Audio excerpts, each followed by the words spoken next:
Meet other diabetes champions right here on the Diabetes Champions Network. Shawn Shepheard here with Scott Johnson and we're here on the Diabetes Champions Network. And I have to give this little preamble to Scott. So a few of my friends had said over the last year and a half, have you met Scott Johnson? Oh my God, you got to meet this guy. and then there's all that pressure because they built it up so high that, he's this fantastic guy. And then I went to Children with Diabetes in Orlando, and I was like, I don't know if I want to meet him because what if he doesn't live up to expectations? But he did. He really did. And I finally got to meet you there and see you and Carrie, work your magic. And what you see is what you get. It's just one big, happy, loving guy. And first of all, thank you for doing this. Thank you for doing this interview to all of our friends up here in Canada. And I just wanted to say a big thanks for doing this. And I'm so glad that we met finally. Oh, Shawn, it's my pleasure. And, people have been saying the same thing to me.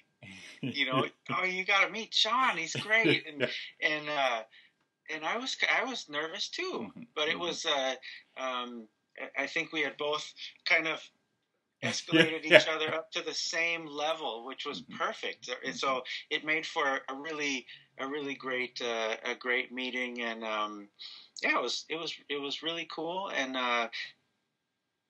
what you're doing, and I'm glad to be a part of it, and I'm honored to come on. So thank you for what you're doing. Well, you're very welcome, and I do want to hear a little bit. I'm going to ask you about your diabetes journey, and I know this could be like a full-length Steven Spielberg movie, but I was listening to some of your stories of eating the peanut butter at camp growing up, and so can you just fill us in on, what age were you diagnosed and what was it like growing up with type 1 diabetes? Sure. So I was diagnosed at the age of 5. This was in 1980. And I honestly don't remember much about it. That was quite a long time ago. I've put on a few years since then. So it's been 34 happy years. Happy and diabetes is a lot of work. So I'll say happy and hard years. But I'm living a good life.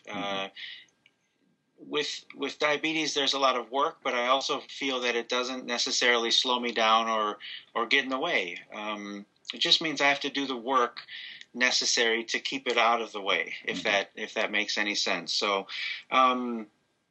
I feel like my mom and dad did an incredible job of making sure that I didn't feel different because of my diabetes, and I owe them a lot for that. And I don't think we ever thank our parents. Mm-hmm. So, just even in terms of general parenting, much less add something like diabetes into the mix. So, I remember them working very hard at that and working with me to help me learn how to manage my own diabetes at an early age, but also not ever making me feel, that they weren't there to help me or support me or be part of my diabetes care team. And my dad is still very much a part of that picture, even to this day. So. I'm glad to have him on board. So being diagnosed at such a young age, I think kids have this really beautiful, ignorant resilience, right? I wanted to do what I had to do in order to get back to playing with my G.I. Joe and Hot Wheels and whatever,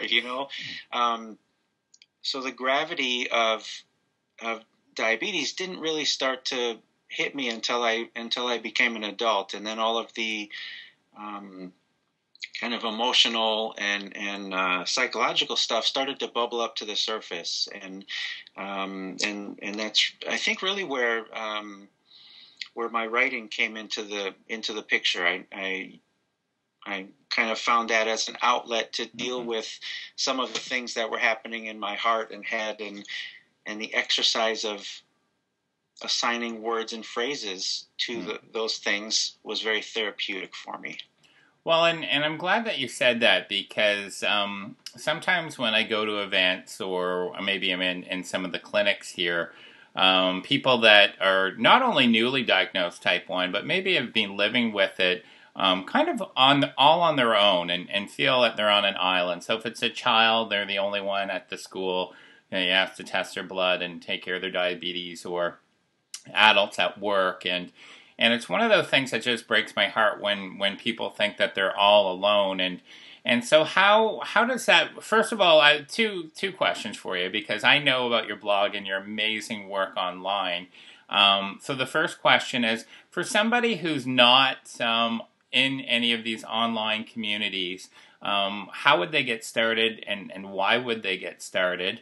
And then maybe talk a little bit about the the amazing support that we both had from online communities. Sure. Yeah, those are great questions. And I think, diabetes can be a very isolating thing to live with, partly because it's an invisible condition, right? If I'm walking around in the course of my everyday life, unless you see me check my blood sugar or use my insulin pump or take a shot if I'm using injections, you wouldn't necessarily know that I live with diabetes and have to do all of this extra stuff in my head, to make it through that day. And that's a great thing, but it's also there's a price we pay in being isolated. And for me, there are times when that isolation's good, right? Like there are times when I don't want people inside that bubble of my life, but there are also times when I need people to communicate with and to share when I'm struggling with, I'm really like, I'm having a hard day today, or I'm tired of all this work, or whatever the case may be. Or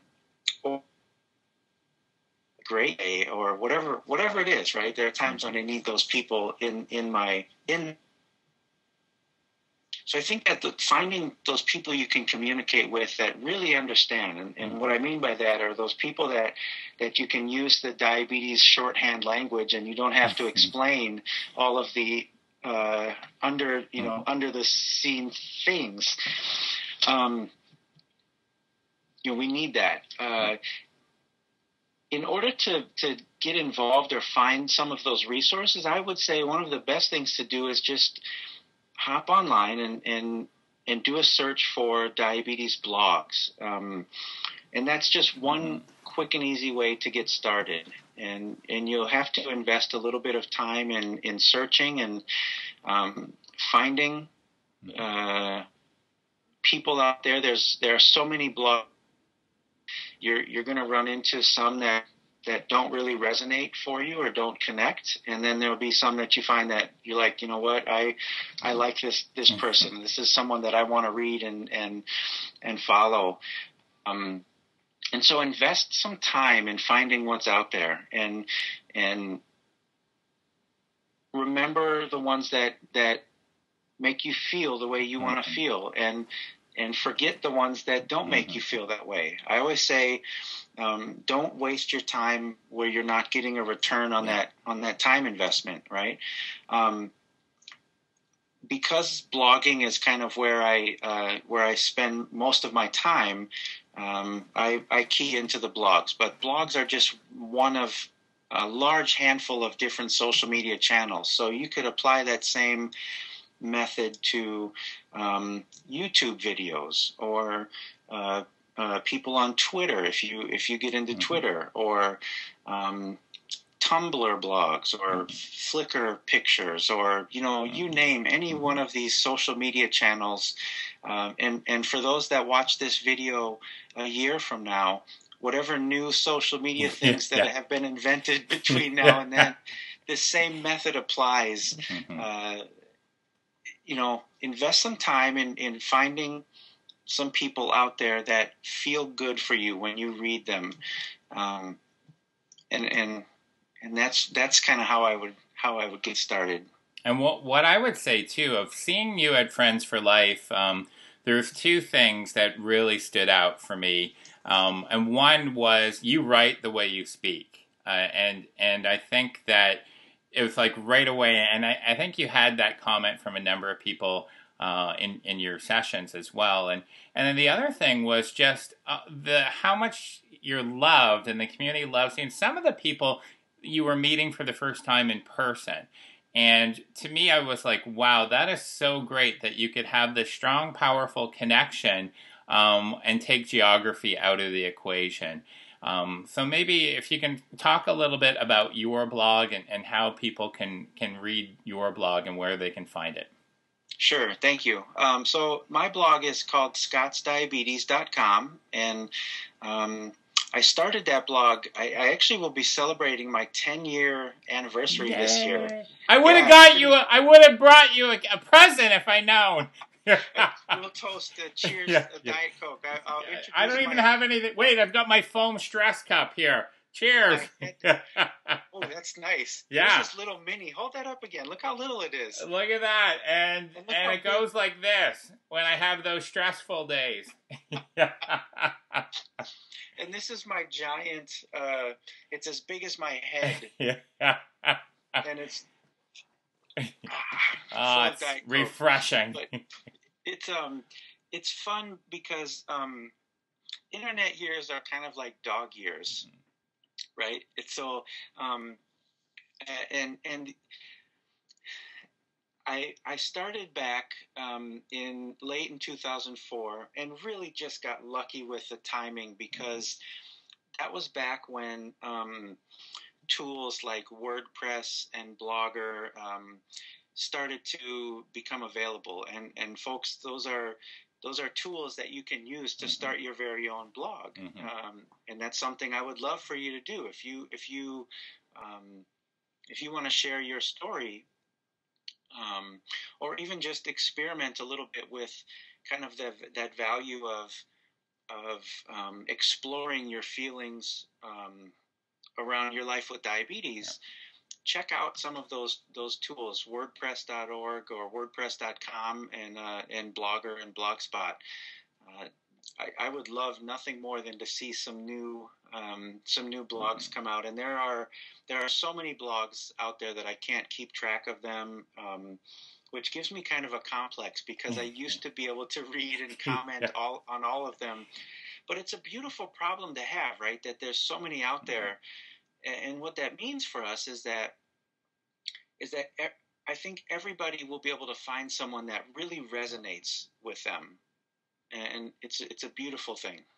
Yeah, and like I said, I mean, the diabetes community, out of any community I've been involved with, it's just such a giving, caring place. And I've met, I got diagnosed later in life at age 30, and my journey since then, I've met some of the most amazing, incredible people that maybe I wouldn't have met without diabetes, and that I'm very grateful for. So I'm also grateful that you took the time today to talk to us and connect.